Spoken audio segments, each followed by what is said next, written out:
당신은 지금 교실에서 시험을 보고 있습니다. 갑자기 어디선가 매캐한 연기가 자욱하게 퍼집니다. 당신은 놀라운 표정으로 점점 짙어가는 연기와 교실 안에 함께 있는 사람들을 번갈아 바라봅니다. 하지만 사람들은 아무렇지도 않은 듯 계속해서 시험지만 응시합니다. 옆 사람에게 이상하지 않냐라고 물어봐도 별로 신경 쓰지 않고 시험에만 집중합니다. 아직 풀어야 할 문제가 남아있고 얼마 지나지 않으면 시험은 끝이 납니다.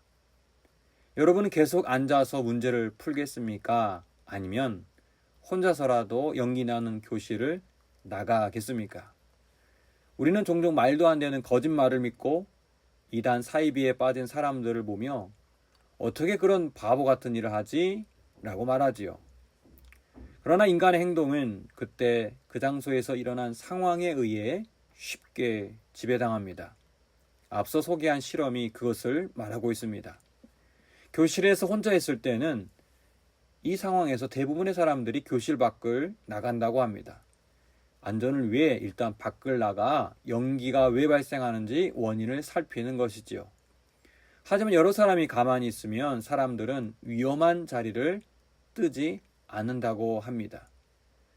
이것은 평범한 개인이 군중심리, 상황과 환경에 쉽게 휩쓸리는 연약한 존재임을 보여주고 있습니다. 이번 주부터 함께 읽고 은혜를 나눌 스바냐는 소선지자 중 하나로 임박한 하나님의 심판에 대해 메시지를 줍니다. 그가 선지자로 활동했던 시기는 남유다 요시야 왕 시대였습니다. 요시야 왕은 히스기야 왕과 더불어 종교개혁을 단행했던 대표적인 인물입니다. 이 말은 바꿔 말하면 요시야 왕 윗시대의 왕과 남유다 백성들의 신앙이 부패했고 극심한 우상 숭배에 빠졌다는 것을 말하고 있습니다. 실제 유다의 수많은 왕 중에 가장 최악의 왕은 므낫세였고 요시야 왕의 할아버지였습니다.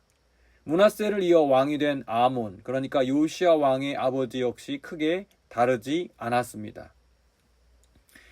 그의 할아버지 므낫세는 북이스라엘의 가장 대표적인 악한 왕인 아합 왕을 본받아 유다 전역에 바알과 아세라 신상을 만들었습니다.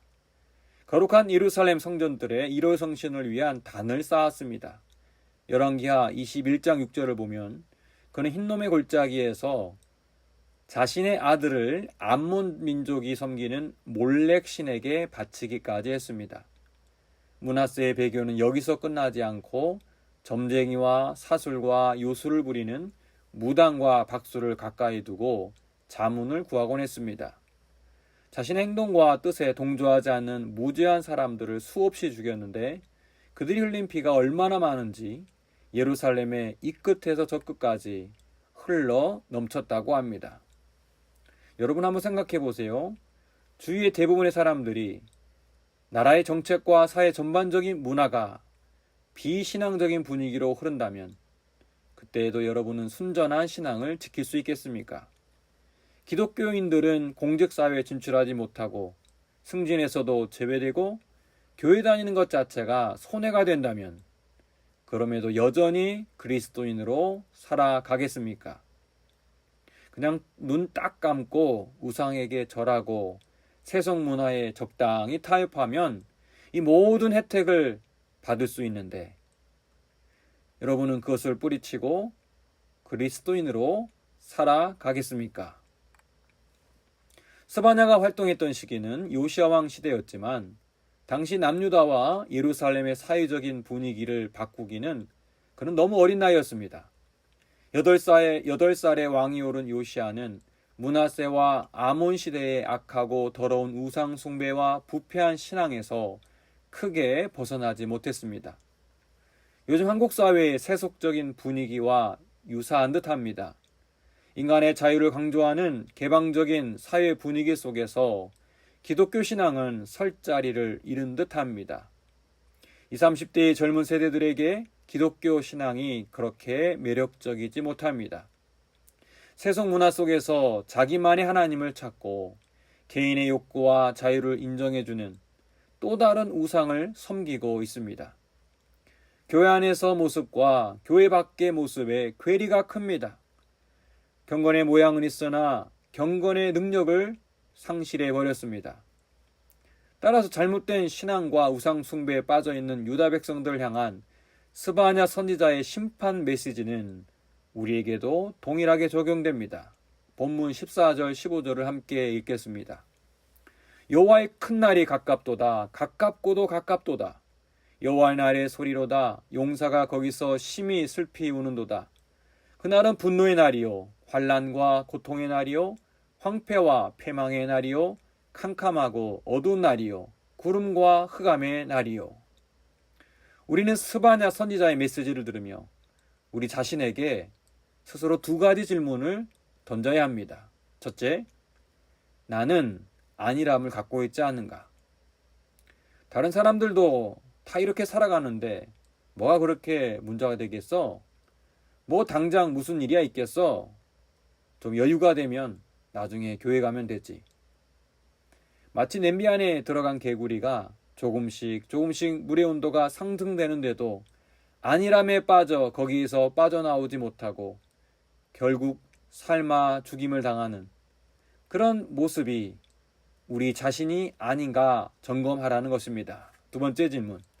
하나님의 심판에서 우리를 진정 지켜주는 것은 무엇인가 질문해야 합니다. 우리는 자본주의 사회에 살고 있습니다. 이 말은 곧 돈이 최고인 세상입니다. 자본주의 사회에서는 돈으로 안 되는 것이 없지요. 통계적으로 가정의 불화의 첫 번째 이유가 경제적인 문제라고 합니다. 그러나 본문 18절 전반부를 보시면 그들의 은과 금이 여호와의 분노의 날에 능히 그들을 건지지 못할 것이다 라고 말씀합니다. 자본주의 사회에서 돈의 힘이 막강하지만 적어도 하나님의 심판에서 그것들이 우리를 지켜주는 것이 아닙니다. 남유다에서 가장 악한 왕이었던 므낫세의 통치 기간에 나라는 정치, 경제, 군사적으로 번영했다고 전해집니다. 유다 여러 지역의 요새들을 세우고 쇠락한 요새들을 재건하고 군사들을 배치했고 대규모 건설 사업도 수행했습니다. 므낫세가 그랬다는 거예요. 그러나 성경은 그를 가장 악한 왕으로 평가합니다. 왜 그럴까요? 그가 쌓은 업적과 공로가 하나님의 심판의 날에 아무 힘을 발휘하지 못했기 때문입니다. 여러분, 눈앞에 아무리 급한 일이 있어도 그것을 하지 않으면 당장 손해가 올 것 같아도 지금 매캐한 연기가 자욱하다면 다른 사람들 눈치를 보지 말아야 합니다. 얼른 그 자리를 벗어나야 합니다. 아무리 주위 환경이 세속적인 분위기라고 해도 우리는 예수 그리스도를 바라보며 깨어 있어야 합니다. 두 가지 질문을 스스로에게 늘 던지십시오. 안일함에 빠져 있지 않은가? 하나님의 심판에서 진정 나를 지켜주는 것은 무엇인가? 기도하겠습니다. 하나님 아버지, 많은 사람들이 주님을 떠나 자기만의 하나님을 따르는 분위기가 가득합니다. 그러나 우리는 늘 깨어있게 하옵소서. 오직 예수님, 오직 주님만 바라보며 순전한 신앙을 지켜가게 하옵소서. 예수님의 이름으로 기도합니다. 아멘.